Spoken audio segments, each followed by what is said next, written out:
धनु राशि कहूँ या धनु लग्न, आपके लिए आने वाला समय बहुत ही ज़्यादा परिवर्तनकारी होने वाला है। जी हाँ, गुरु के स्वामित्व से धनी ये राशि, गुरु की मूल त्रिकोण की राशि अब अपने स्वामित्व का वर्गोत्तमी होना देखेगी। वर्गोत्तमी जब कोई ग्रह हो जाता है तो फिर वो चाहे कारक हो, चाहे अकारक हो, चाहे मारक हो, वो अपना पूर्ण और शुभ फल देने में सक्षम हो जाता है। आप लोगों के लिए बिल्कुल सामने 90 डिग्री के बिल्कुल सीधे कोण में बैठे हुए गुरु महाराज अब वर्गोत्तमी होने जा रहे हैं। 14 मई के दिन गुरु पुनर्वसु नक्षत्र में प्रवेश करेंगे और यहीं से उनको साथ मिलेगा शुक्र का। इस भाव के नैसर्गिक कारकत्व के स्वामी शुक्र का इनको सहयोग मिलेगा और ये गुरु महाराज वर्गोत्तमी होकर के अपने ज्ञान की, अपने कौशल की, अपने विद्या की, अपने परिश्रम, अपने साहस की, अपनी उपयोगिता, अपने सुखों की चारों ओर रोशनी फहराएंगे।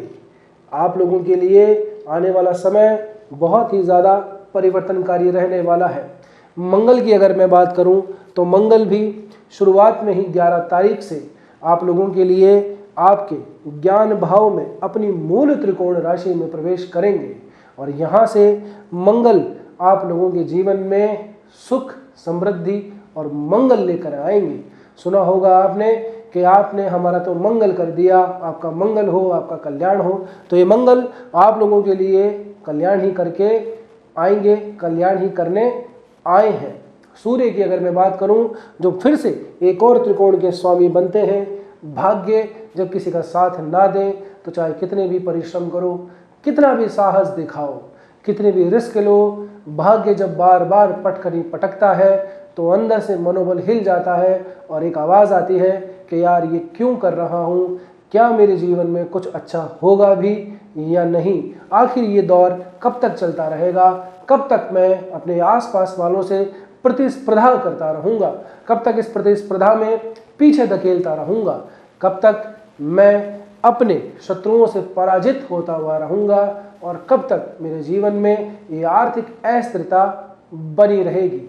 ऐसे ही प्रश्न आप लोगों के दिमाग में 14 मई के बाद में आना शुरू होंगे। 15 मई के बाद में, क्षमा कीजिएगा, 15 मई को सूर्य प्रवास करेंगे छठे भाव के अंदर वृषभ राशि में अपनी उच्च की राशि को छोड़ करके। यानी कि जब तक सूर्य यहाँ पर रहे आप लोगों के लिए भाग्य का साथ पूरी तरह से मिला, लेकिन अब भाग्य का हाथ थोड़ा सा छूटता हुआ नजर आता है और कौशल, परिश्रम, पराक्रम, साथ ही साथ अपने ज्ञान, अपनी बुद्धि, अपनी रणनीतियों का प्रयोग करते हुए इस आने वाले समय को आप लोगों को झेलना होगा।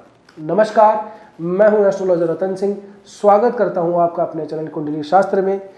मई का महीना धनु राशि वालों के लिए कैसा जाने वाला है, इसके ऊपर हम बात करेंगे। अमूमन तो आप कहानी समझ ही चुके होंगे, आगे थोड़ा सा और विस्तार में हम बात करेंगे। धनु राशि जो कि शनि के ढैया से परेशान है, गुरु की मूल त्रिकोण की राशि अपने ही स्वामी के सामने ये पड़ी हुई है और आज से नहीं, काफ़ी समय से अपने ही स्वामी के सामने पड़ी हुई है और कह रही है कि हे स्वामी मेरी तरफ दृष्टि डालो, मेरे अंदर बल दो, मुझे थोड़ा सा भाग्य का साथ दो, थोड़ा सा मुझे ज्ञान दो, थोड़ा सा मेरा मार्गदर्शन करो ताकि मैं भी इस भव सागर के अंदर अपनी जो नाव लेकर के आया हूँ उसको पार कर सकूँ। तो अब वो समय आ गया है।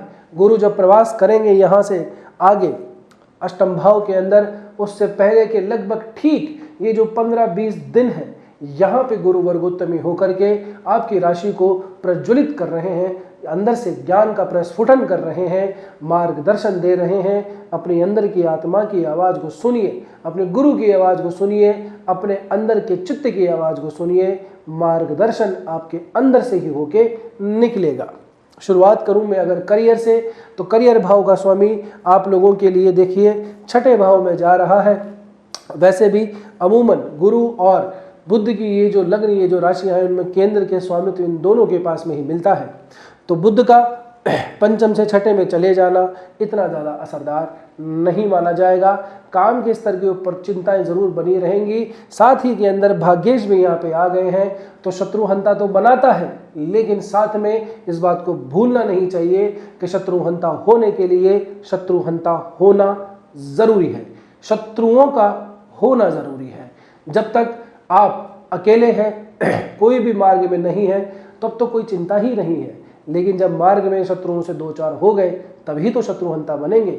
यानी कि युद्ध के लिए युद्ध करने वाले भी जरूरी हैं। तो आप लोगों के काम के स्थान के ऊपर, अड़ोस पड़ोस में, जहां पे भी आप व्यापार करते हैं, कुछ टांग खिंचाई करने वाले, बुरा चाहने वाले आप लोगों के इर्द गिर्द जरूर मंडराएंगे, नकाब पहन के आएंगे। आपको ही उस नकाब के पीछे का असली चेहरा देखना होगा। भाग्य का साथ तो मिल जाएगा, शत्रुओं को भी परास्त कर देंगे, लेकिन आपको योद्धा बन के लड़ना होगा। एकांत में बैठ करके रणनीतियां बनाने का समय नहीं रहा है। जैसे ही 14 मई की तारीख निकलेगी, सूर्य जैसे ही आगे प्रवेश करेंगे, आपके जीवन के अंदर अनेकों ऐसे व्यक्ति टकराएंगे जो सामने से तो कहेंगे कि आपका भला चाहते हैं, लेकिन आपके काम को बिगाड़ने वाले होंगे, काम में टांग अड़ाने वाले होंगे, आपकी छवि को धूमिल करने वाले होंगे। तो इस बात का विशेषतः ध्यान रखिएगा। और कोर्ट कचहरी, थाना, पुलिस, इन चीज़ों से थोड़ा सा बच के चलिएगा। उजले ही राम राम अच्छे, यानी कि दूर से ही राम राम अच्छे। किसी की मदद करने के चक्कर में अगर खुद फंस जाए तो चिंता सिर्फ आपकी नहीं, आपके परिवार की भी है, आपके कुटुंब की भी है, आपके दोस्तों की भी है, आपके प्रिय चाहने वालों की भी है। तो मदद करते वक्त बड़ा नाप तोल लीजिएगा कि किसकी कर रहे हैं और कैसे कर रहे हैं, क्या इसका परिणाम आपको भुगतना पड़ सकता है। आगे बढ़ते हैं तो मैं बात करूं धन के लिए, संपत्ति के लिए, तो उसके लिए मैं ये कहूँगा कि 17 मई का एक समय आता है जब शनि रेवती नक्षत्र के अंदर प्रवेश करते हैं। रेवती नक्षत्र पूरी इस राशि चक्रों के अंदर अंतिम नक्षत्र पड़ता है। शनि भी अपने अंतिम पग इस रेवती नक्षत्र में आने से आगे बढ़ा देंगे। इस पूरे काल चक्र का अंतिम जो नक्षत्र पड़ेगा शनि के लिए, वो रेवती नक्षत्र होगा। शनि अपनी अंतिम यात्रा की ओर प्रवास करेंगे। ये नक्षत्र बुध का नक्षत्र है। अभी के महीने के अंदर इस नक्षत्र का आप लोगों को लाभ जरूर मिलेगा। धन संपत्ति सृजन के मामले में अभी के लिए समय अनुकूल आप लोगों के लिए रहने वाला है। आगे अगर मैं बात करूं आप लोगों के लिए, तो व्यापार करने वाले लोगों के लिए बड़ा ही अद्भुत, बड़ा ही अजीब सा समय है। जैसे ही समय आएगा 14 मई का, तो शुक्र जो कि आप लोगों के लिए लाभ भाव के स्वामी भी बनते हैं, वो गुरु के साथ में मिलेंगे। एक आध्यात्म के गुरु हैं, एक धर्म के गुरु हैं, एक भौतिक सुखों को देने वाले हैं, एक गृहस्थी को चलाने वाले हैं, एक परिवार को चलाने वाले हैं। जीवन में जो भी इच्छाएं होती हैं एक आम आदमी की, उन सब की पूर्ति करने वाले शुक्र ही हैं। तो दोनों का ही यहाँ पे मिलन एक अजीब सी बहस जीवन में लेके आपके आएगा।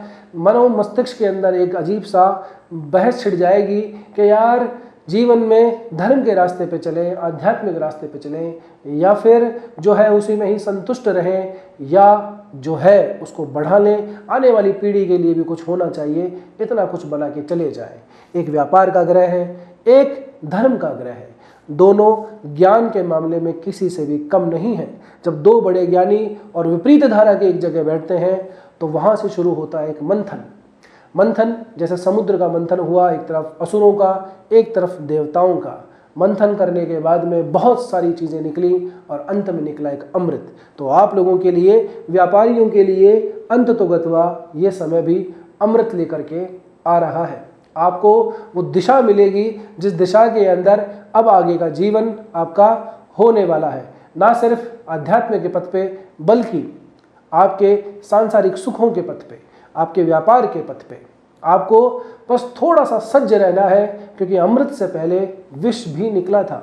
उस विष को कहाँ पे प्रसारित करना है, कहाँ पे उसको छोड़ना है, ये आपके ऊपर निर्भर करता है। तो विष को भी थोड़ा सा संभाल लीजिएगा, उसके बाद में जीवन अमृत ही अमृत है।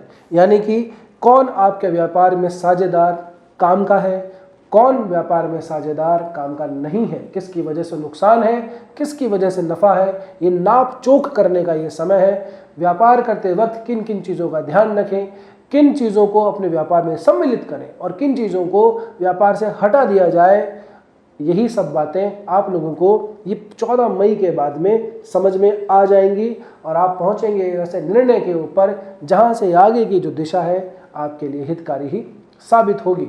यदि आपके शुक्र की, गुरु की, सूर्य की या मंगल की महादशा या अंतर्दशा चल रही है, या बुध की महादशा अंतर्दशा, या फिर कोई प्रत्यंतर दशा भी चल रही है, तो मान के चलिएगा ये जो ग्रहों का गोचर है आप लोगों के लिए अद्भुत परिवर्तन लेकर के आने वाला है। मंगल जो कि ज्ञान का भी कारक माना जाता है, अपने मूल त्रिकोण की राशि में आएगा। अंदर से एक चेतना आपके जगेगी, क्योंकि मंगल का ये जो प्रवास है सिर्फ एक प्रवास या परिवर्तन या गोचर नहीं है, ये चेतना का शंखनाद है। जी हाँ, मंगल ऊर्जाओं से भरा हुआ एक ग्रह है जो अपनी ही मूल त्रिकोण की राशि में आएगा, पूर्ण तरह बली होगा, अपने ज्ञान की पराकाष्ठा पे आप पहुंचेंगे और वहीं से आपको निर्णय लेने के अंदर गुरु महाराज जो बृहस्पति जो ज्ञान के कारक हैं वो मदद करेंगे। तो आपके जीवन की जो कई तरह की समस्याएं हैं, चाहे वो करियर से रिलेट हो, चाहे व्यापार से हो, चाहे आपके दाम्पत्य जीवन से संबंधित हो, चाहे आपके परिवार से, चाहे आपकी संपत्ति से, चाहे आपके शत्रुओं से संबंधित हो, इन सभी का निर्णय इस मई के महीने में हो जाएगा। तो इनमें से किसी भी ग्रह की अगर समय आपका चल रहा है, अपनी कुंडली उठाइए, उसमें देखिए कि किस ग्रह की महादशा है, किसकी अंतर्दशा है, किसकी प्रत्यंतर दशा है। इन तीनों को देखिए, उन तीनों ग्रहों की मैट्रिक्स को लगाइए, आप सही निर्णय पे पहुंच जाएंगे। आने वाला समय आप लोगों के लिए शुभ ही रहने वाला है, लेकिन बस शत्रुओं से थोड़ा सा बच के चलना है। अपनी जो नज़र है उसको पूरी तरह से तीक्ष्ण वाली कर देना है। कहते हैं ना कि चील की नज़र, तो अपनी बाज की, अपनी गिद्ध की नज़र को बना के रखिएगा और चेहरों के पीछे के लोगों को ज़रूर से पहचान लीजिएगा। कहीं ऐसा ना हो कि आपके पीठ पीछे को छुरा घोंप जाए और ये अवसर, ये जो समय है, ये यूं ही निकल जाए। बात करूं मैं आप लोगों के लिए रिलेशनशिप की, जो लोग संबंधों में रह रहे हैं विवाह से पहले, जो लोग अपने पार्टनर, अपने पसंदीदा व्यक्ति के साथ में जीवन जीते हैं, उन लोगों के लिए भी रिश्तों के अंदर से ऊर्जा का ये समय है। अपने सही पार्टनर की पहचान करने का ये समय है। छोटी छोटी बातों पर लड़ने का अब समय नहीं रहा, छोटी छोटी परीक्षाएं लेने का भी ये समय नहीं रहा। अब फैसला करने का समय है, अब अंतिम निर्णय लेने का समय है। यहाँ से शनि अपना अंतिम पग धर रहे हैं, तो आपको भी अपने उस रिश्ते के अंदर जिसको आप जी रहे हैं उसका अंतिम सोचिए और निर्णय ले डालिए कि क्या यही वो व्यक्ति है जिसके साथ में आगे का जीवन चलेगा, या फिर ये एक रास्ते के मुसाफिर थे जो कुछ समय के लिए चले, अपना स्टेशन आया और अपना बस्ता उठा के चल पड़े। ये निर्णय आप लोगों को अभी ही करना होगा। 11 मई के बाद में ये स्थितियाँ आ जाएंगी और आप सटीक सही निर्णय पर पहुंच जाएंगे। आपको अपना जीवन साथी मिल जाएगा। दाम्पत्य जीवन जिनका चल रहा है उनके लिए खबर थोड़ी अच्छी है। जी हाँ, ज्ञान तो मिलना ही है, साथ ही साथ में हम गृहस्थ हैं जनाब, हमें गृहस्थी की तरह जीवन जीना है। हम कोई संत महात्मा साधु नहीं हैं जो इन ग्रहों के गोचरों को छोड़ दें, गृहस्थी को छोड़ दें, हमारी छोटी छोटी दैनिक आवश्यकताओं को छोड़ दें, भावनाओं को छोड़ दें, सुखों को छोड़ दें, दुखों को छोड़ दें। ऐसा हमारे लिए संभव नहीं है। ईश्वर ने जैसी हमारे लिए रचना रची है, हमें वैसा ही जीवन जीना पड़ेगा। तो आप लोगों के लिए ज्ञान तो मिलेगा ही अपने जीवन साथी की तरफ से, लेकिन उनका सहयोग, उनका रोमांस, उनका प्रति, आपके प्रति उनका प्रेम, वो भी आप लोगों को ज़रूर से मिलेगा। जीवन के अंदर नई नई चीज़ें, नए नए रास्ते आपको देखने को मिलेंगे। ये समय आप लोगों का जो पुराना मन मुटाव किसी का रह रहा होगा उसको निपटाने का है और एक नया कदम बढ़ाते हुए अपने जीवन को नई दिशा देने का है। जो लोग उस अवस्था के अंदर हैं, जो दुर्भाग्यवश गृहस्थी का सुख नहीं भोग पाए, जो एक अल्प समय के अंदर या किसी भी समय के अंदर अपने जीवन साथी से विमुक्त होना चाह रहे हैं, कोर्ट में कोई केस चल रहा है, तलाक का कोई केस चल रहा है, उन लोगों के लिए भी ये समय अंतिम निर्णय का है कि क्या यही वो व्यक्ति है जिससे हमें छुटकारा मिल जाना चाहिए, इन्हीं की वजह से सारे जीवन में परेशानियां हैं, या फिर कुछ और भी वजह हैं। आपको अपनी पसंद, अपनी जो प्रायोरिटी है उसको सेट करनी है और यहाँ से आप अंतिम रास्ते की तरफ चल पड़ेंगे। मैं बात कर रहा हूँ यदि तलाक या इस तरह की चीज़ें अगर आपने फाइल कर रखी हैं तो उसका भी अंतिम निर्णय आ ही जाएगा, और उसके बाद में कौन आपके जीवन में साथी बनेगा इसका भी फैसला हो ही जाएगा। आप लोगों को बस अपने भाग्य को पकड़ के रखना है, भाग्य पे भरोसा रखना है। ज्ञान का साथ मिल रहा है, पराक्रम का साथ मिल रहा है, साहस का साथ मिल रहा है, संपत्ति का साथ मिल रहा है, अपने जीवन साथी का साथ मिल रहा है, तो फिर घबराने की ज़रूरत नहीं है। ईश्वर आपकी मदद ज़रूर करेंगे। अब यदि आपके मन के अंदर कोई प्रश्न है, बहुत सारे वीडियो देख लिए, कोई ज्योतिषी क्या कहता है, कोई ज्योतिषी क्या कहता है, समझ नहीं आता कि अब हम करें तो क्या करें, इसके बारे में मैंने कई बार आप लोगों को समझाया है कि अपनी खुद की, अपनी स्वयं की जन्म पत्रिका देखिए, उसके अंदर ग्रहों की दशाएं, अंतरदशाएं देखिए, उसके अनुसार गोचर लगाइए। फिर भी कुछ समझ में नहीं आता है तो किसी अच्छे ज्योतिषी से परामर्श ले लीजिए। ये आपके जीवन का सवाल है, आगे की दिशा आपको ही तय करनी है, आपके ही अनुसार आगे जीवन चलेगा, क्योंकि जीवन, इस ज्योतिष के अंदर जीवन के हर पहलुओं का हिस्सा थोड़ा थोड़ा बांटा हुआ है। सिर्फ सब चीज़ें भाग्य से नहीं चलती, कर्मों को भी हमने तीन तीन भाव दिए हुए हैं। तो अपने कर्मों को थोड़ा ठीक से कर लीजिए। आगे का निर्णय लेने के लिए सलाह लेनी हो तो ज़रूर से ले सकते हैं। उम्मीद करता हूँ कि आज का ये वीडियो आप लोगों को पसंद आया होगा, और आपका कोई सुझाव हो तो ज़रूर से नीचे जो भी कमेंट बॉक्स दिया हुआ है उसमें अवश्य डाल दीजिएगा। हम प्रयास करेंगे कि कुछ और आप लोगों के लिए लाभकारी, कुछ फलदायी चीज़ें और से बना सकें। ठीक है, अब उम्मीद करता हूँ कि आपको भी जितना आनंद आया है, हमें भी आपकी तरफ से आनंद आ जाए। आपका प्रेम, आपका साथ, आपका सपोर्ट ही हमारे लिए मनोबल लेकर के आता है। जी हाँ, तो आप सब्सक्राइब कर लीजिए चैनल को, आप लोग अच्छा सा कमेंट कर लीजिए। एक विनती मेरी आप लोगों से है कि वीडियो को हाइप देना ना भूलिएगा। ऐसे ही और वीडियो जानने के लिए सब्सक्राइब ज़रूर से कीजिए। मिलते हैं अगले वीडियो में, तब तक के लिए स्वस्थ रहिए, मस्त रहिए, अपना और अपनों का ध्यान रखिए, अपनी ऊर्जा को बना के रखिए। जय श्री कृष्णा, जय श्री राम, हर हर महादेव, जय गौरी शंकर।